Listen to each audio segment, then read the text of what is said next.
Hello everybody, it's Sunday evening. Just thought I might wander down to look at my bees. This is a local woodland area. Show you around here first a little bit before showing you where my top bar hive is hidden, or top bar hives are hidden.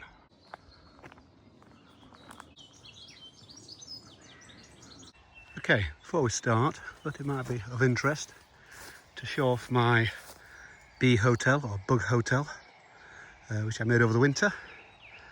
A couple of scaffold boards and a little bit of DIY, and there we go. And that's quite cool. Here's a little mini bug hotel as well.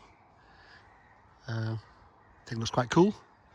Again, a bit more scaffold board, painted in dark forest green like everything else. That looks quite cool. Okay, so we're just at the little private tucked away area in the woodland, and this is where my little top bar hive apiary is, which we're about to see. Here we go.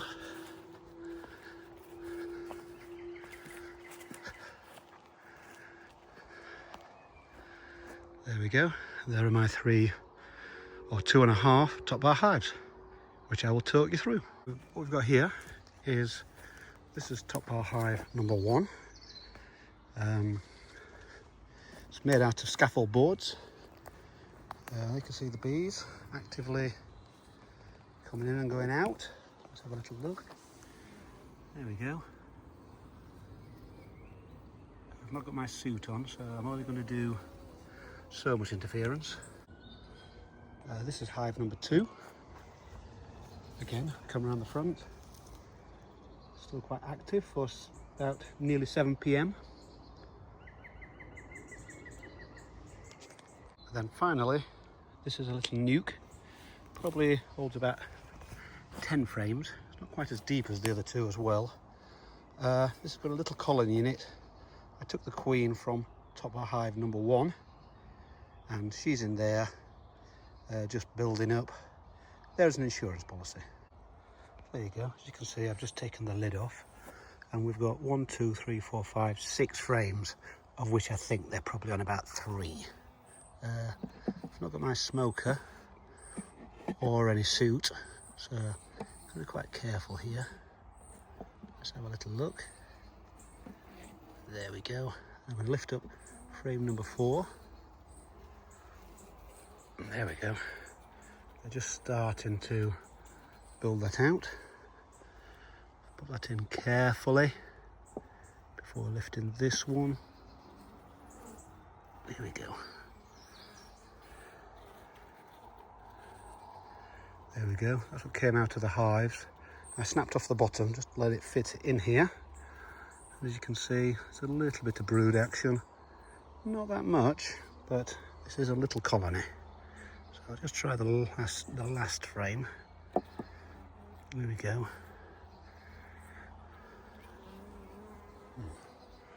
There we go.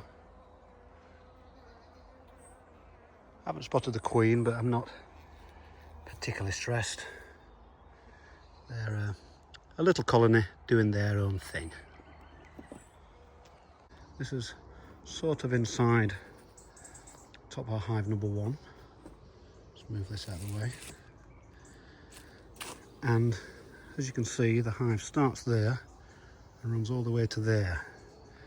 Now, I've taken the queen out of here, so I'm not going to intrude, but I'm expecting in the next week to 10 days to have a new mated queen in that hive, starting again.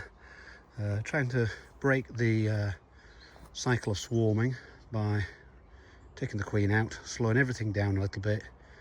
Doesn't stop them bringing in honey, or nectar should we say, but slows down the growth of the hive, hopefully to reduce the swarming.